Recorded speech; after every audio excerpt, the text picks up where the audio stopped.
제가 묵상하던 끝에 언덕에 오르며 채워지는 한 해라고 하는 그 주제로 말씀을 여는데, 하나님 어떤 말씀으로 준비해야 됩니까? 라고 했을 때 룻기서에 대한 그런 마음을 주셨어요. 이 룻기를 전체를 가지고 과연 채워지는 것이 어떤 것인지, 우리가 이 룻기를 통해서 약 한 달 정도, 한 4주간 정도 우리가 함께 채워지는 것에 대해서 함께 나눌 생각입니다. 여러분 어떻게 지난 한 주간 잘 지내셨나요?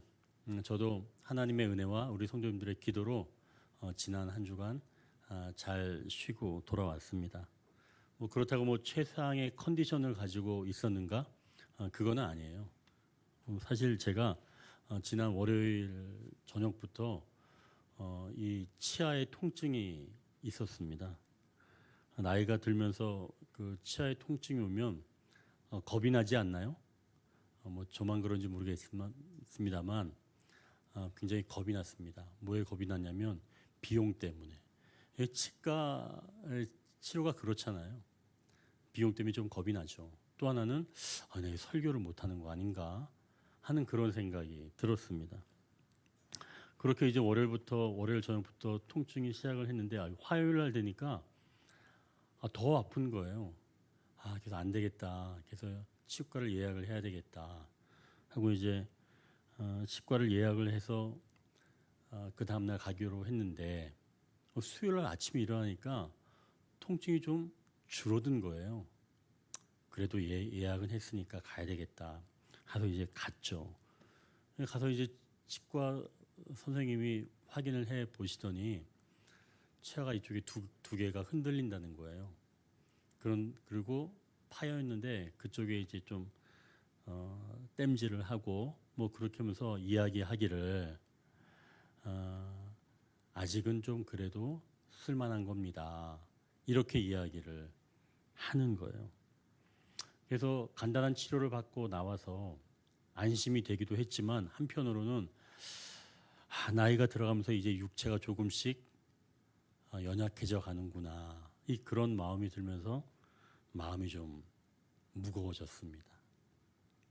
그런데 이와 비슷한 일이 또 생겼어요. 같은 주간에.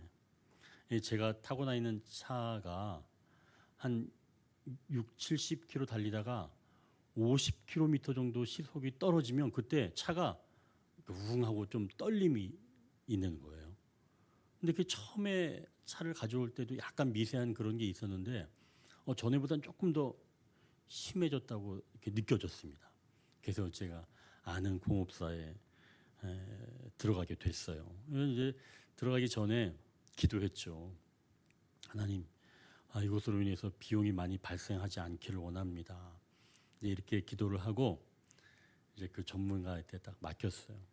근데 이제 그 전문가 분이 시운전을 한번 해보고 나서 또 이 미션이라고 하더라고요. 그 미션의 전문가 또 한 분이 또 시운전을 했습니다.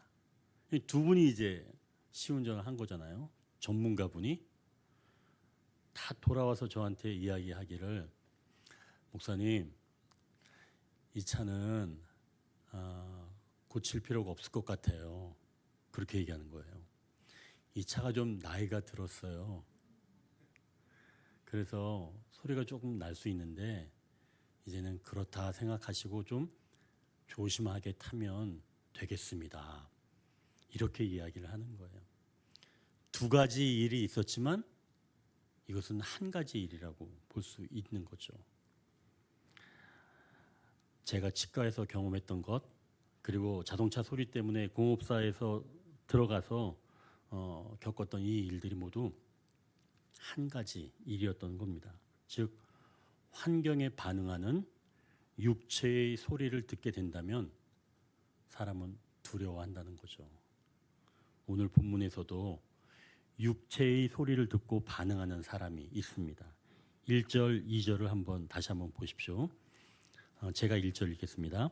사사들이 치리하던 때에 그 땅에 흉년이 드니라. 유다 베들레헴의 한 사람이 그의 아내와 두 아들을 데리고 모압 지방에 가서 거류하였는데,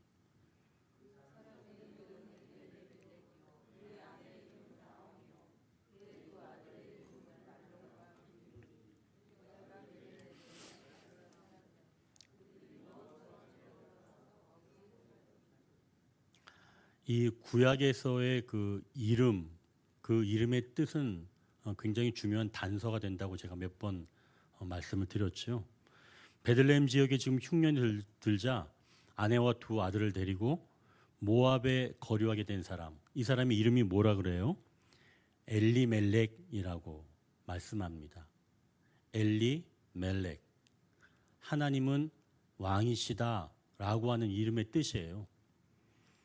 그럼 이 이름은 그 사람이 어떤 사람인지 나타낸다고 했는데 하나님은 왕이시다라고 하는 이름을 가졌는데도 약속의 땅인 이 이스라엘에 흉년이 드니까 이 엘리멜렉은 약속의 땅에서 벗어나 모압 땅으로 지금 이주하게 되었다는 겁니다. 이 모압은 근친상간의 이 부정한 관계로 출발한 민족이에요. 이 모압은 그래서 이스라엘이 출애굽해서 가나안으로 들어올 때 우리 지역에는 지나가지 못합니다라고 막았던 민족이 모압 민족이에요. 그리고 이 가나안으로 지나가려 하는 이 이스라엘에게 모압 여자들을 보내서 유혹하게 해서 결국엔 우상을 숭배하게 만들기도 했죠. 이것을 근거로 해서 모압은 이스라엘 사람들이 피해야 할 바로 그런 땅입니다. 그런데 지금 이 엘리멜렉은 이스라엘의 흉년이 들자 자기 가솔들을 이끌고 모압으로 이주를 하였던 거죠. 엘리멜렉은 기근 그리고 정치적으로 불안정한 그 상황을 인식하고 모압으로 이주한 겁니다. 그런데 이 룻기에서는 이 엘리멜렉이 이렇게 모압으로 갔다라고 하는 것에서 부정적인 이야기를 하지는 않아요.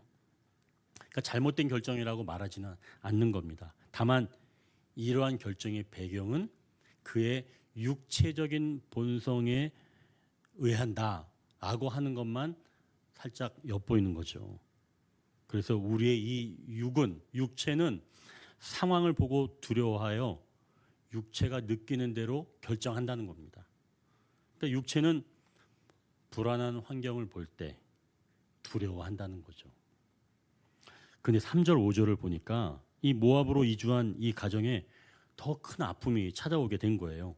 엘리멜렉이 죽었고 심지어 거주한 지 10년이 지나서는 두 아들마저 죽게 되었습니다. 남은 건 누가 있는가? 엘리멜렉의 아내인 나오미가 남았고 두 아들의 부인이 즉 이 나오미의 며느리 두 며느리만 남게 된 거죠. 사람들은 이 상황만을 보고 약속의 땅을 버리고 모압으로 갔기 때문에 하나님의 징계다라고 해석하려는 경향이 있습니다. 근데 그건 굉장히 위험한 판단이에요. 우리 주변에 일어나는 그런 큰 일들, 큰 아픔을 보고 섣불리 이건 하나님의 징계다, 하나님의 뜻이다 이렇게 말하지 말아야 합니다. 우리가 하나님의 뜻을 알 수도 없고 설령 그런 마음이 들다고 하더라도 안 믿는 사람에게 그런 말을 하는 것은 오히려 하나님의 영광을 가리는 거죠.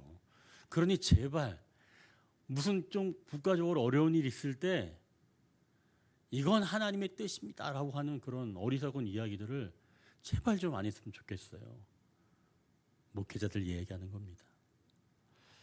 그보다는 그 엄청난 일을 맞아 사람들이 과연 그 일을 통해서 어떻게 반응하며 살아갈 것인가. 우리의 관심은 거기에 있어야 하는 거죠. 과연 이것을 육체로 반응할 것인가 아니면 우리 깊은 영혼이 이 일을 판단하여 하나님을 떠올릴 것인가. 그게 중요한 문제죠. 사람은 항상 중심에 있는 것을 따라가기 마련입니다. 엘리멜렉이 이스라엘의 정치와 경제의 이 불확실성을 그의 육체로 반응해서 모압으로 이주하였을 때 결국 육체가 중심이 되어서 가족을 이끌고 모압으로 가게 되는 거죠. 무엇이든 간에 중심이 되는 것에 따라가게 되어 있습니다. 육체가 중심이라면 육체가 원하는 대로 따라가게 돼 있는 거예요. 그 상태에서는 영혼이 반응하지 못합니다. 육체가 강하면 오히려 영은 굉장히 위축되는 거죠. 그래서 결국 육체에 딸려갈 수밖에 없어요. 끌려갈 수밖에 없는 거예요.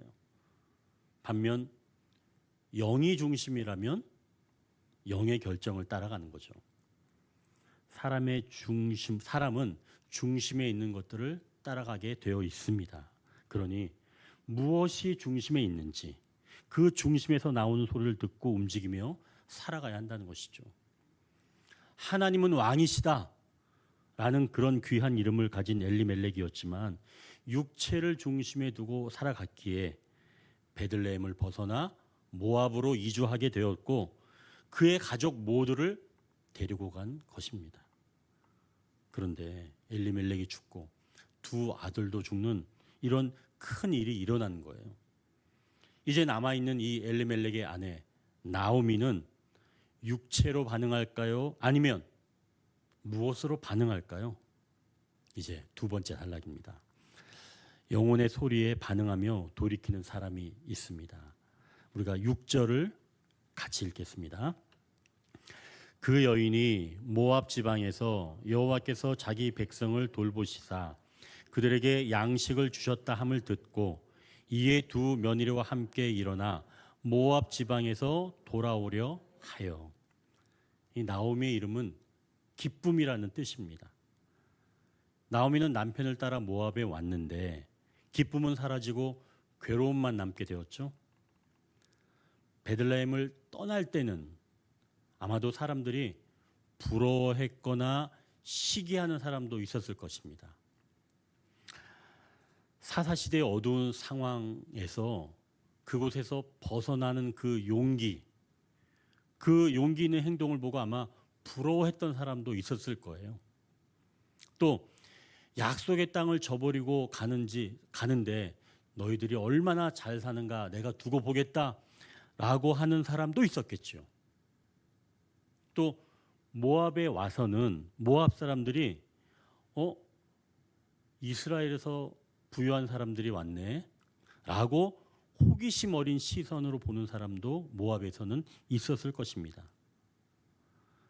그러니 이런 남편을 둔 그 나오미는 처음에는 만족하지 않았을까요?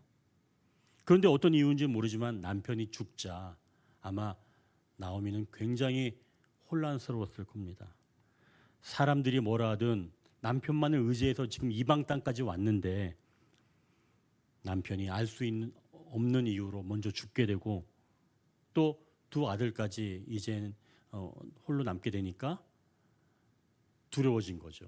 당황스러워진 거죠. 그래서 이 나오미는 결정을 해야 했습니다. 과연 두 아들을 남았는데 두 아들을 데리고 다시 건너갈까 아니면 있어야 될까? 이때 나오미는 건너가지 않고 두 아들을 그냥 그곳에서 결혼을 시키죠. 모압 여인들을 맞이해서 말입니다. 그런데 시간이 흘러서 10년쯤 돼서 두 아들마저 지금 죽게 된 겁니다. 자, 그럼 이런 큰 일이 일어날 때는 보통 우리가 어떻게 생각하나요?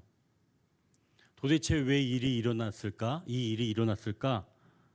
항상 원인을 찾아봅니다. 우리는 보통 그렇지 않나요? 원인을 찾죠. 나오미도 육체의 소리에 반응할지 아니면 영혼의 소리에 반응할지 선택해야 할 순간이 찾아온 것이죠. 네, 그럼 이제 질문이 떠오릅니다. 아니, 목사님, 도대체 육체의 소리와 영혼의 소리는 어떻게 다른가요? 그걸 좀 알아야 되겠죠. 뚜렷한 차이가 있습니다. 일어난 일을 보고 이 일을 사람들은 어떻게 생각할까? 나를 뭐라고 판단할까? 나는 도대체 왜 이럴까? 왜 나는 선택하는 것마다 이 모양일까? 이렇게 사람들의 평판 또는 자신을 비관하는 것은 육체의 소리인 줄 믿으시길 바랍니다. 물론 사람들의 평판을 아예 무시하라는 이야기는 아닙니다. 그러나 참고할 수는 있겠죠. 그러나 그것이 절대적인 영향을 미치게 해서는 안 됩니다. 또는 자신을 너무 비관적으로 보는 것도 마땅하지 않다는 거예요. 나는 왜 이리 성급하지? 매번 왜 이럴까? 물론 스스로 보기에 좀 한심해 보일 수도 있죠. 늘 어떤 문제가 앞에 놓이면 안절부절 못하는 그런 모습에 스스로 화가 나기도 합니다. 이건 모두 육체의 소리에 반응하는 거죠. 자, 그렇다면 이제 영혼의 소리는 어떤 걸까요? 6절을 다시 한번 보십시오. 거기 보니까 나오미는 지금 모압 지방에 있지만 고향의 일을 듣고 있는 겁니다. 바로 하나님이 어떻게 행하고 계시는지를 듣고 있었던 거죠. 즉 영혼의 소리란 하나님이 어떻게 하시는가, 하나님은 어떻게 생각하시는가, 하나님을 주목하여 듣는 소리를 말씀합니다. 나오미는 그동안 살아온 것을 뒤돌아보았던 거죠. 그동안 육체만의 소리를 듣고 살아왔는데 그 결과는 참혹했습니다. 내 영혼에서 일렁이는 소리에는 귀를 기울이지 않았고 주변에서 시끄럽게 떠드는 소리에만 관심을 가지며 살아왔던 거죠. 그 결과 늘 육체의 소리에 반응하며 살아왔습니다. 그러니 일이 잘못되면 한숨 짓고 후회하기 일쑤였던 거죠.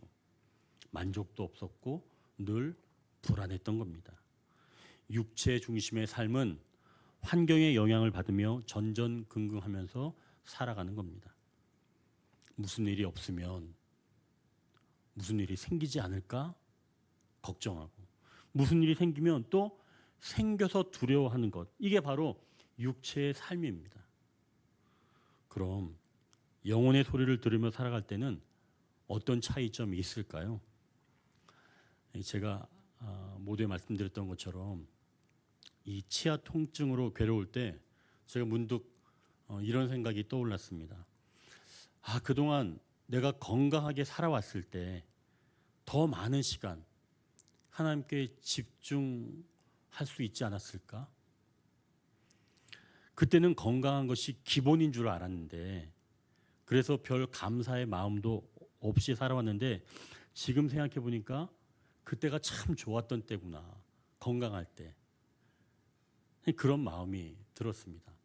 그리고 연이어서 생각된 그런 생각은 이 자동차 공업사 사장님이 말했던 것처럼 이제 차도 나이가 들어서 그러니 조심히 타고 다니시면 됩니다 라고 했던 것처럼 지금 상황을 나의 가장 좋은 시절로 생각하면서 세월을 아끼고 지금의 삶을 잘 살아야겠다라고 하는 생각이 들기 시작을 했습니다. 그렇게 마음을 먹으니까 지금 조금 아픈 곳이 내 이 연약한 육체도 내 마음으로 받아들이기를 시작을 한 것이죠. 영혼의 소리를 들으면 나를 사랑하시는 분께 다시 돌이킬 수 있게 됩니다. 주님을 더욱 집중할 수 있게 되는 줄 믿으시길 바랍니다. 그러니 영혼의 소리를 듣고 주님께 돌이키시길 주님의 이름으로 축원합니다. 참 이제 질문이 생기죠. 엘리멜렉이 육체의 소리를 듣고 이스라엘을 떠나기 전에 하나님이 말리시면 되지 않을까요? 영혼의 소리를 듣게 하시면 되잖아요 라고 질문할 수 있습니다. 그런데 영혼의 소리, 즉 주님이 어떻게 생각하시는지, 주님이 어떻게 일하시는지, 이러한 영혼의 소리는 잘 들리지 않습니다. 육체의 소리가 강할 때는 잘 들리지 않는다는 거예요. 그럼 언제 잘 들릴까요? 이 성경에서 집 나간 둘째 아들 이야기를 잘 알고 계시죠? 아버지가 돌아가시기 전인데도 아버지에게 아버지 내 몫의 유산을 주십시오 라고 그 유산을 받아서 집을 떠납니다. 근데 아버지는 그렇게 집을 떠나는 둘째 아들을 말리지 않아요. 우리 같았으면 무슨 유산, 아버지가 두 눈 시퍼렇게 살아있는데 그런 거 없다라고 했을 텐데 이 아버지는 그렇게 하지 않습니다. 그 몫을 주고 떠나보내는 거예요. 이 아들은 그 몫을 가지고 외국에 나가서 잘 살 수 있을 것 같았지만 곧 허랑방탕하여 모든 재산을 다 탕진하고 말았지요. 근데 마침 그 나라에 흉년이 들어서 이제 그가 돼지를 치는 일을 합니다. 너무 배가 고파서 돼지들이 먹는 쥐염 열매를 얻고자 했지만 그마저도 얻지 못할 때 이제 그때 이 집을 나간 둘째 아들이 그제서야 고향을 생각하게 되지요. 그리고 이 아들이 누가복음 15장 17절에 이렇게 말합니다. 이에 스스로 돌이켜 이르되 내 아버지에게는 양식이 풍족한 품꾼이 얼마나 많은가. 나는 여기서 주려 죽는구나. 이 둘째 아들은 유혹하는 그 육체의 소리를 듣고 집을 떠나서 그리고 육체가 곤고해지자 비로소 아버지의 집을 떠올린 겁니다. 그리고 영혼의 소리를 듣게 된 거죠. 아버지에게는 양식이 풍족한 품꾼이 얼마나 많은가. 그런데 나는 여기서 굶어 죽는구나. 내 영혼의 소리, 영혼의 소리라고 해서 무조건 내 자신을 인정하고 기뻐하는 것은 아닙니다. 내 상태를 한탄하기도 합니다. 그러나 한탄만 하는 것이 아니라 분명히 아버지의 것을 떠올립니다. 영혼의 소리는 한탄만 있는 게 아니에요. 내 인생 끝났어. 이것으로 종쳤어. 이것이 영혼의 소리가 아니라 영혼의 소리는 반드시 아버지의 것이 떠오른다는 거예요. 그게 영혼의 소리입니다. 한탄만 해서는 그거는 영혼의 소리가 아닌 거예요. 분명히 그 한탄에서도 섞여서 아버지의 것들이 떠오르는 겁니다. 그러면 그거는 영혼의 소리인 거예요. 내가 진정으로 사모할 곳을 떠올리며 마음이 그리로 향하게 된다는 거죠. 이게 바로 영혼의 소리입니다. 하나님이 이 음성을 우리 영혼에 들려주시는 줄 믿으시길 바랍니다. 그게 바로 영혼의 소리예요. 이렇게 영혼의 소리는 나의 것들이 소진될 때 오히려 잘 들릴 수 있다는 거죠. 내가 가진 게 많은 것처럼 여겨질 때는 영혼의 소리가 잘 안 들리는 겁니다. 오히려 육체의 소리가 더 많이 들리게 되는 거죠. 이제 너는 가진 게 없어. 그런 소리도 그때 막 들리게 되는 거죠. 저도 제 몸이 연약해진 그때 잘못하면 육체의 소리를 듣고 반응할 수가 있습니다. 아, 이제 좀 사역을 해야 되는데 내가 이렇게 연약해지면 하나님 제가 어떻게 합니까? 이러려고 저를 불렀습니까? 내 육체의 소리만 들을 수 있다는 거죠. 하지만 감사하게 연약함에도 하나님의 마음이 떠오르면서 영혼의 소리를 듣고 연약한 상태이지만 이제 이 상태라도 주님을 더 찾아야 되겠다 마음을 주셨던 겁니다. 그러니까 저도 영혼의 소리를 조금은 들은 거죠. 사람이 돌이키는 때는 바로 이때입니다. 영혼의 소리를 들어야 사람은 돌이키는 거예요. 여러분, 돌이키는 것은 가던 방향을 멈추고 다시 주님을 바라보기로 결단하면서 돌아가는 것입니다. 방향을 트는 거예요. 6절의 나오미를 보십시오. 고향에서 들려온 소식을 귀담아 들었습니다. 하나님이 어떻게 하신지 계속 귀를 기울였던 거예요. 그러다 마침내 고향에서 좋은 소식이 들려왔죠. 흉년이 지나고 풍년이 왔다는 소식이었습니다. 그런데 나오미는 단순히 풍년이 왔다라고 하는 소리로 듣지 않았어요. 하나님께서 그들에게 양식을 주셨다라고 들은 겁니다. 단순히 풍년이 아니죠. 물론 말하는 사람, 나오미에게 전해준 사람이 신앙인이어서 그렇게 전해줄 수도 있고 또 비신앙인이 풍년이 들었어요 라고 전해줬는데 나오미가 신앙적으로 해석해서 이것은 하나님께서 그들을 생각하셨다라고 판단한 것일 수 있습니다. 그러나 어찌되었든 우리는 그 소식을 들을 때 영혼의 소리를 드러낼 수 있어야 한다는 것이죠.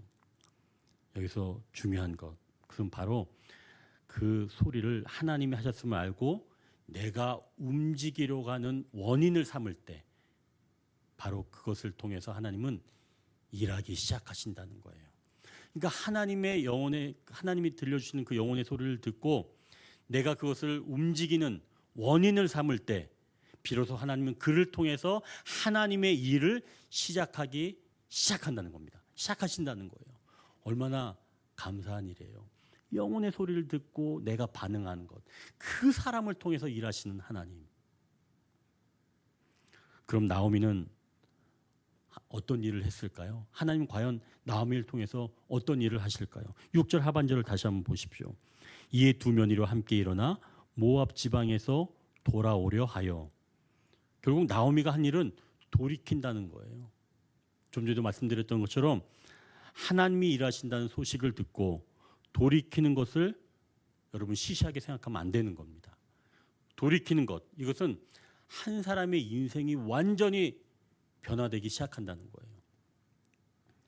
자, 그럼 이제 돌이킨다는 것은 어떤 방식으로 진행될까요? 이제 마지막 세 번째 단락입니다. 돌아가는 것은 개별적인 선택에 따라 결정된다고 말씀하는데요.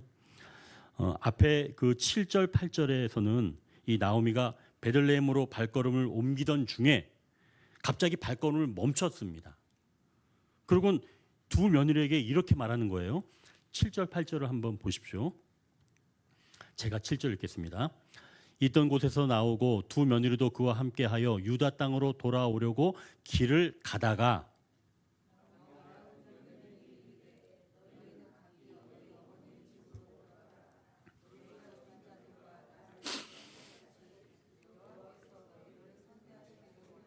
아멘. 나오미가 지금 길을 가다가 멈추고 두 며느리에게 각자 너희 집으로 돌아가라고 하는 겁니다. 여러분 지금 길을 가다가 멈춘 거예요. 이거 아시겠죠? 그러니까 그냥 출발하기 전에 너희 집으로 돌아가 그렇게 얘기한 게 아니라 예루살렘으로 가다가 베들레헴으로 가다가 길을 멈춘 거예요. 멈춘 상태에서 두 며느리한테 갑자기 뜬금없이 너희는 각자 집으로 돌아가 이렇게 이야기하는 겁니다. 여러분 이거 어떻게 생각하세요?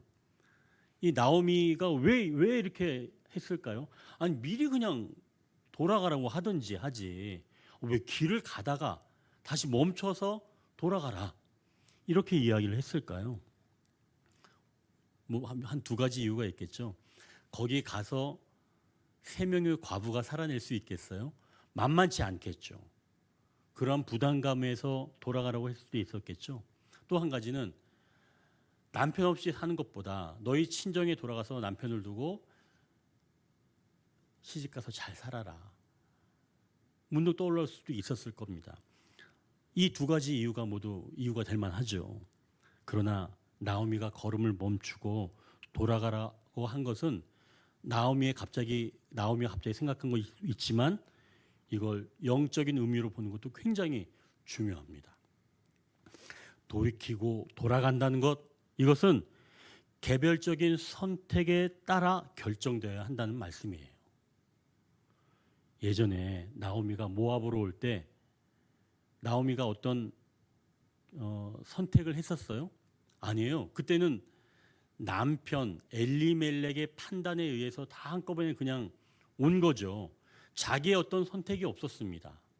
그냥 따라온 거예요. 나오미는 지금 두 며느리를 베들레헴으로 데리고 가면서 문득 그 생각이 들었던 거죠. 내가 두 며느리를 데리고 가는 것 이게 잘하는 걸까? 내가 그들을 데려가서 잘 살 자신도 없고 이 상황에서 내 뜻만 내세우고 데리고 가는 게 이게 맞나 싶었던 겁니다. 그러나 이걸 하나님의 편에서 본다면 이 멈춤으로 인해서 두 며느리는 개별적인 선택의 기회가 주어진 거예요. 돌아간다는 것은 단순히 고향으로 돌아가는 차원이 아닌 거죠. 더 큰 뜻이 담겨 있기 때문입니다. 그게 바로 15절에 그렇게 말씀하죠. 15절 우리가 같이 읽습니다. 나오미가 또 이르되 보라 내 동서는 그의 백성과 그의 신들에게로 돌아가나니 너도 너희 동서를 따라 돌아가라 하니 자기 고향으로 돌아간다는 건 그의 백성과 함께하는 것이며 또 그 신들에게 돌아간다는 것을 말하는 겁니다. 그냥 몸이 돌아가는 정도를 이야기하는 게 아니에요. 이것은 이스라엘로 돌아간다는 건 이스라엘 백성들과 함께 사는 것이며 더 나아가 하나님을 나의 하나님으로 여기면서 산다는 뜻이라는 거예요. 이런 결단은 개별적인 선택에 의해서 이루어져야 한다는 것이죠. 영혼의 소리를 들은 자는 하나님께 돌이키는 것을 강요하지 않습니다. 이건 개별적인 사안이란 얘기예요. 날 따라와 그렇게 하지 않는다는 얘기예요. 네가 선택해야 될 문제라고 선택의 여지를 두는 겁니다. 그 사람에게 두는 거예요. 철저하게 개인적인 그런 개별적인 선택에 따라 결정된다는 말씀입니다. 그래서 나오미는 가던 길을 멈춘 거예요. 나는 이제 고향으로 돌아간다. 내 하나님이 계신 곳. 내가 하나님을 섬기기 위해 그렇게 또 살기 위해 나는 돌아간다. 그런데 이제 너희는 스스로 선택해야 된다. 라고 말하는 거예요. 너희는 너희가 선택해야 돼. 나를 따라온다는 건 그냥 나를 따라오는 정도가 아니라 하나님이 너희의 하나님이 되는 거야. 너희는 그걸 선택해야 돼. 라고 해서 멈춘 거죠. 자, 그럼 과연 나오미의 두 며느리들은 어떻게 했을까요? 모두 베들레헴으로 들어갔을까요? 아니면 모두 자기 집으로 돌아갔을까요? 14절을 보니까 그들이 소리를 높여 다시 울더니 오르바는 그의 시어머니에게 입맞추되 룻은 그를 붙쫓았더라. 나오미의 이 말을 듣고 둘째 며느리인 이 오르바는 자기 고향으로 돌아갔습니까? 그러니까 모압으로 돌아간 거죠. 그래도 룻께서는 이 오르바를 비난하지는 않습니다. 그의 선택이니까요. 반면 룻은 나오미를 붙쫓았다 이렇게 말씀합니다. 이걸 새 한글 번역본에서는 이렇게 말씀해요. 룻은 시어머니에게 붙어 지냈다. 아주 참 적절한 표현인 것 같아요. 그러니까 이 룻은 시어머니에 찰싹 달라붙어서 붙어서 하는 거예요. 어머니 절절절 못 쫓아요. 어머니 그렇게 붙어서 살아가는 거예요. 자, 룻이 어떤 선택을 내렸는지 우리가 알 수 있지요. 그럼 이게 끝일까요? 아닙니다. 나오미는 다시 한번 룻에게 집으로 돌아갈 것을 권합니다. 그러자 이 룻이 어떻게 얘기했는지 16절 한번 보십시오. 룻이 이르되 내게 어머니를 떠나며 어머니를 따르지 말고 돌아가라 강권하지 마옵소서. 어머니께서 가시는 곳에 나도 가고 어머니께서 머무시는 곳에 나도 머물겠나이다. 어머니의 백성이 나의 백성이 되고 어머니의 하나님이 나의 하나님이 되시리니. 이 부분은 너무 중요한 거예요. 돌아가는 것은 개별적인 선택에 따라 결정된다고 말씀했죠. 이것을 곧 룻이 자기 말로 신앙을 고백하는 겁니다. 이제 하나님은 나의 하나님이고 나는 하나님의 백성이 됩니다. 이걸 자기 언어로 고백해야 된다는 얘기예요. 그래서 우리가 영접기도 할 때 항상 그 사람이 고백하게 얘기하죠. 내 언어로 고백하는 게 굉장히 중요한 거예요. 자, 그럼 우리도 한번 고백을 해볼까요? 나는 하나님의 백성이며 하나님은 나의 하나님이 되십니다. 한번 같이 해보겠습니다. 나는 하나님의 백성이며 하나님은 나의 하나님이 되십니다. 자, 그럼 돌아가는 것은 개별적인 선택에 의해서 결정된다고 하셨는데 그럼 돌아가는 자에게는 어떤 유익이 있을까요? 유익도 뭔가 좀 있어야 될 거 아니에요. 마음이 변화된 자에게는 어떤 것이 나타날까요? 여러분, 마음을 돌이키는 자에게는 이제 16절, 17절을 잘 보면 룻이 말할 때 하나님을 강조한 것처럼 보이지만 실제로 강조한 것은 어머니예요. 어머니가 여기서 몇 번 나온지 알아요? 16절, 17절 8번 나옵니다. 룻은 어머니에게 착 달라붙어서 살아가겠다는 거죠. 자, 그럼 나오미가 돌이켰잖아요. 나오미도 돌이켰고 룻도 돌이켰잖아요. 그러면 나오미가 하나님께로 돌이키려고 결심하고 일어섰는데 나오미에게 하나님은 룻을 붙여주신 거예요. 며느리를 붙여주신 거죠. 평생 나오미와 함께할 진정한 가족이 생긴 겁니다. 룻은 어머니의 마음을 알아줄 예비된 바로 그 한 사람이라는 겁니다. 그도 과부가 되었고 가족이 없이 그에게는 이방 땅인 이스라엘로 건너가게 되는 거죠. 그리고 어머니와 평생을 함께합니다. 이것은 곧 나오미처럼 영혼의 소리를 듣고 돌이키는 사람에게는 진정한 룻과 같은 예수님이 우리에게 깊이 다가오신다는 말씀인 줄 믿습니다. 우리의 처지와 형편을 아시고 다가와 주시는 바로 그분이 바로 예수님이라는 거죠. 나오미와 룻이 이렇게 삶에서 연결된 것처럼 우리 삶에 예수님이 연결되어 있다는 사실을 말씀하는 겁니다. 우리가 돌이키기만 한다면 우리를 이해해주고 평생 함께할 바로 그분이 우리에게 착 달라붙어서 일평생 살아가신다는 거예요. 얼마나 감사한 말입니까? 여러분, 그러니 돌이켜야죠.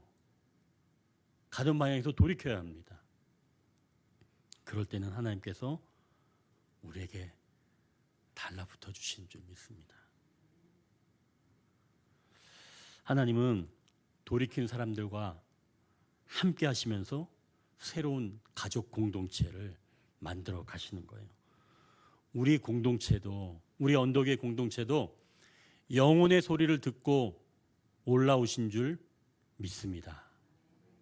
그러하기에 주님께서 여러분들과 착 달라붙어서 계시는 거죠. 일평생 말입니다. 그리고 우리는 진정한 가족 공동체가 되는 겁니다. 마치 나오미와 룻처럼. 하나님은 이러한 공동체를 하나님의 것으로 채워가시는 줄 믿으시길 바랍니다. 그게 바로 우리가 채워진다는 의미입니다. 돌이키는 사람들을 통해서 하나님은 채워가시는데 우리에게 착 달라붙어 주셔서 일평생 함께 하시고 새로운 공동체를 만들어 가신다는 거죠. 오늘 본문에 등장하는 나오미도 또 룻도 새로운 가족 공동체가 되어 갑니다. 나중에는 나오미는 이 룻을 며느리라고 이야기하지 않아요. 딸이라고 이야기합니다. 완전히 변화된 신분이 된 거죠. 룻도 시어머니라고 이야기합니다. 나의 어머니라고 이야기를 하죠. 그러면서 평생 나오미를 잘 모시면서 나오미의 손자까지 또 낳아줍니다. 하나님은 돌이킨 자들을 하나로 묶어주시면서 마침내 채우기 시작하신다는 말씀이시죠. 아직 두 사람을 알지 못하지만 하나님은 이 작은 공동체를 통해서 하나님의 위대한 구원의 역사를 이루어 가십니다. 이 다윗을 이 가문에서 나게 하시면서 예수님을 이 가문에서 나게 하세요. 바로 돌이키는 사람들을 통해서 말입니다. 성도 여러분, 우리는 아직도 육체의 소리를 들으며 반응할 때가 많습니다. 바로 그 부분에서 우리가 영혼의 소리를 듣고 돌이킨다면 하나님은 새로운 생명 공동체를 더욱더 풍성하게 만들어 가시는 줄 믿으시길 바랍니다. 그래서 우리는 돌이키는 사람들입니다. 내면에 일하는 영혼의 소리를 듣고 언덕에 모인 사람들입니다. 기도하겠습니다.